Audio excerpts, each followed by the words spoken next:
Indonesia di seluruh tanah air, di Indonesia jurnalis terpercaya. Saya Neri Chandra Hardian hari ini melakukan kegiatan pembelaan kepada para pengurus, baik Ketua DPD IWO Indonesia Ogan Ilir dan pengurus DPD IWO Indonesia yang ada di Prabu Mulya. Ada beberapa hal yang sangat menarik di dalam kegiatan persidangan tadi. Yang pertama adalah majelis hakim langsung membuka kegiatan persidangan ini dengan menghadirkan saksi. Sebetulnya dalam aturan peradilan mestinya majelis hakim memberikan satu kesempatan kepada terdakwa untuk melakukan eksepsi.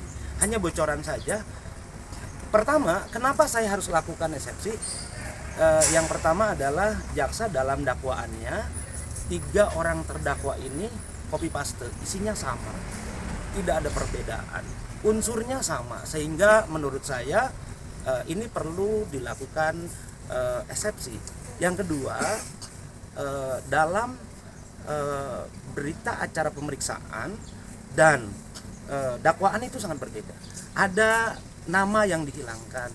Nah, sebetulnya adalah dakwaan adalah intisari daripada berita acara perkara.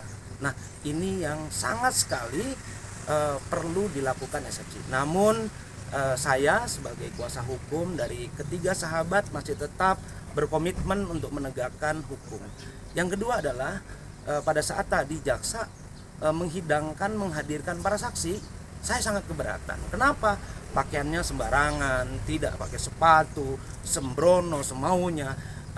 Ini adalah satu kegiatan atau satu perbuatan yang tidak diperbolehkan semestinya. Namun kembali kepada majelis hakim yang punya kewenangan. Tapi saya sangat keberatan.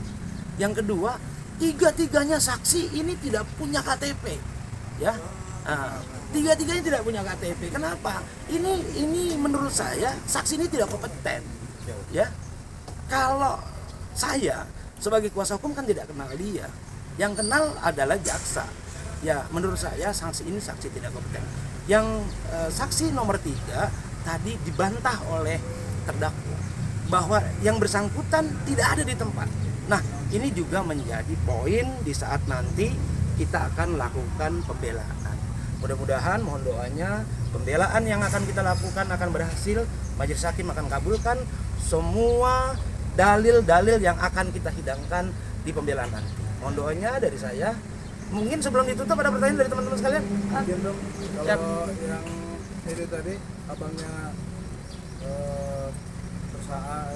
Saksi. abangnya si Saksi. korban yang melaporkan itu apa nanti jadi saksi juga dong? Harusnya dijadikan saksi karena kronologis cerita semuanya ini bersumber dengan ada satu nama. Nah, sehingga ini pun harus dihadirkan. Kalau tidak dihadirkan, menurut saya peradilan ini kurang pihak. Ya, kalau kurang pihak, ya terdakwa harus dibebaskan. Begitu para sahabat. Satu lagi tuh, kami tadi dapat dari pihak keluarga terdakwa bahwasannya ada 2 orang dari saksi ini itu masih ada hubungan keluarga dengan pelapor.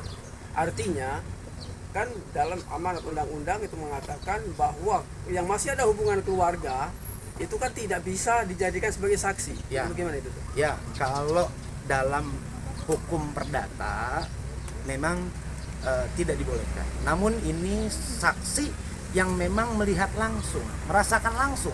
Nah, makanya tadi ada satu saksi yang dibantah sehingga saksi satu dalam hukum pidana itu tidak dinamakan sebagai saksi.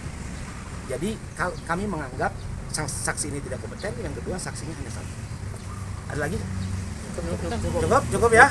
Baik, terima kasih banyak para sahabat dan dukungannya.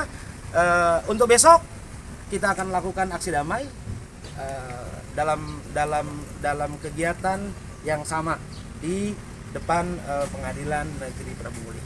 Nah, nanti kami dari DPP meminta kepada DPW untuk share dan permohonan perlindungan hukum pada Polda dan Polres.